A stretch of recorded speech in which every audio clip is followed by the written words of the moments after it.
In a time of ancient gods, warlords, and kings, a land in turmoil cried out for a hero. No, this story is not about Xena.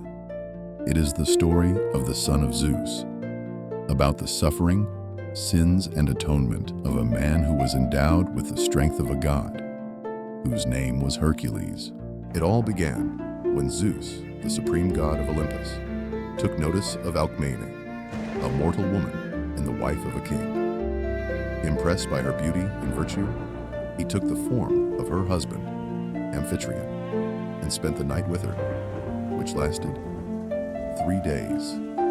Divine cunning. The next day, the real Amphitryon returned to Alcmene, and unaware of the deception, he also slept with her.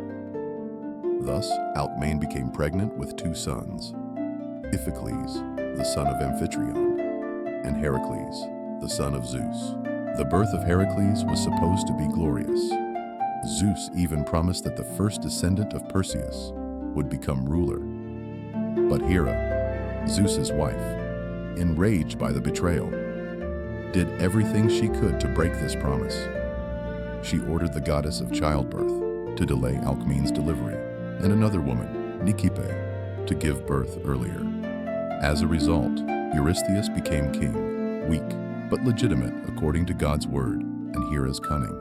Even as a child, Hera showed her hatred. She sent 2 snakes to kill Heracles as a baby, but he, still a baby, strangled both of them with his bare hands. This was the first sign that he was no ordinary mortal. Hercules was raised as a hero. He was taught fencing, archery, horse riding, writing, and even music. Once, during a music lesson, a teacher named Lynn became angry with the young Hercules. Lynn struck him, perhaps as punishment for inattention or a mistake. But Hercules, unable to contain his anger and strength, struck back with a lyre. The blow was fatal. No one expected a child to do such a thing. But Hercules was no ordinary child even then.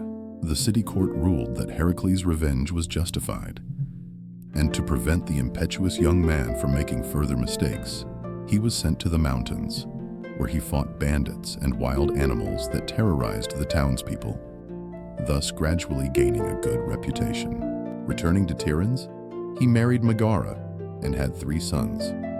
He fought and won. His fame grew. But Hera did not forget. She sent madness upon him, and in a fit of rage, Hercules sent his own children and wife to the fields of Asphodel.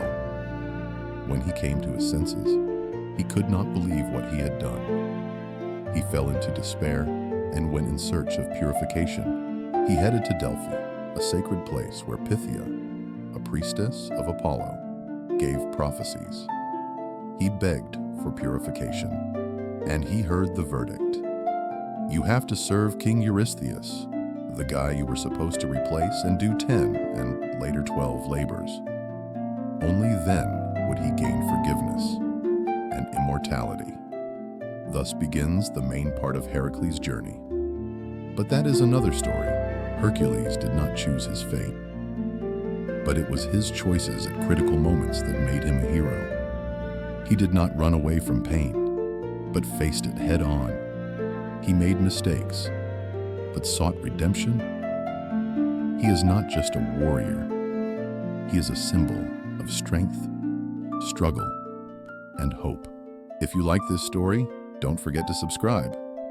In the next video, we'll talk about the trials that await Hercules and why they still impress us today.